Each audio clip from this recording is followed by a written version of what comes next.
स्वागत है आप सभी का के भारतीय न्यूज़ 24 चैनल में। आइए डालते हैं आज दिन भर की बड़ी खबरों पर नज़र।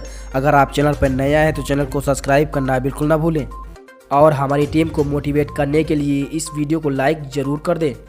इस वक्त की पहली बड़ी काम की खबर निकल के आ रही। केंद्र सरकार 2023-24 के केंद्रीय बजट में कृषि क्षेत्र को बढ़ावा देने पर ध्यान केंद्रित कर सकती है। इस तथ्य को ध्यान में रखते हुए कि 3 विवाद दाम्पत्य कृषि कानूनों के खिलाफ साल भर में आंदोलन करने वाले किसानों समुदाय को संतुष्ट करने की जरूरत है।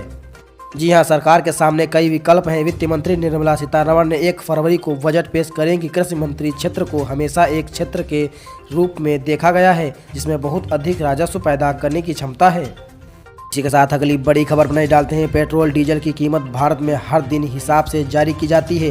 देश की प्रमुख सरकारी तेल कंपनियां हर दिन सुबह पेट्रोल डीजल के भाव को जारी करती हैं। ऐसे में यह है कि प्राइवेट इंटरनेशनल मार्केट में कच्चे तेल की कीमतों के आधार पर तय किए जाते हैं। आज की बात करें तो अंतर्राष्ट्रीय बाजार में कच्चे तेल की कीमतों में बढ़त दर्ज की जा रही है।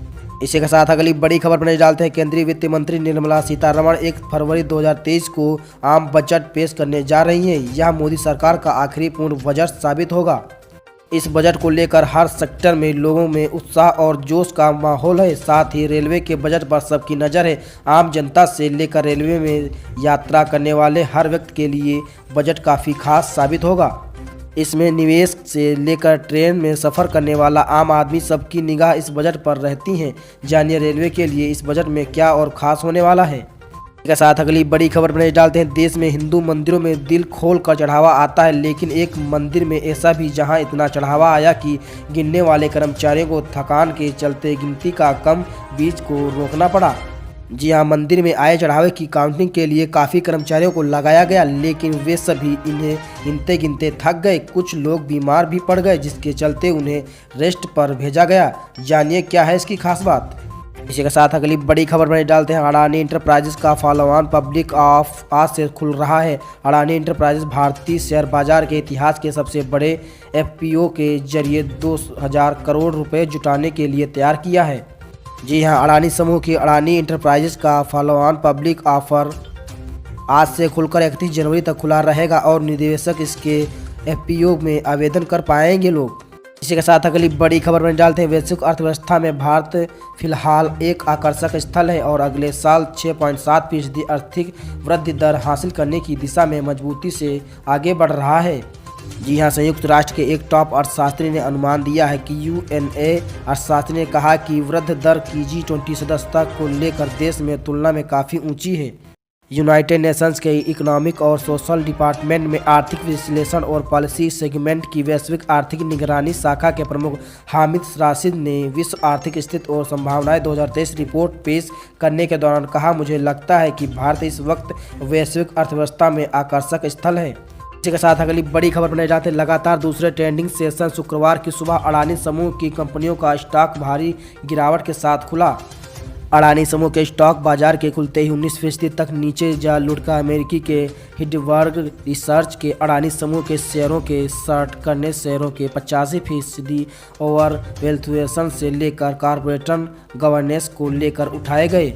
जी हाँ, सवालों के बाद अडानी समूह की कंपनियों के शेयर लगातार दूसरे दिन आधे मुंह गिरकर खुला है। इसी के साथ अगली बड़ी खबर में डालते हैं। 2024 में होने वाले लोकसभा चुनाव में करीब 1 साल का ही समय बचा हुआ है। बीजेपी लगातार तीसरा बार सत्ता में आने के लिए कोशिश कर रही है। जी हाँ, वही कांग्रेस समेत अन्य विपक्षी दलों ने सत्ता विरोधी लहर से उम्मीदें लगा रही हैं। कुल मिलाकर बीजेपी, कांग्रेस समेत सभी राजनीतिक दल अपने सियासी समीकरणों को सुधारने में लगे हुए हैं। इस बीच लोकसभा चुनाव 2024 को लेकर जनता का मूड जानने के लिए वीसेटर और इंडिया टुडे का एक सर्वे सामने आया।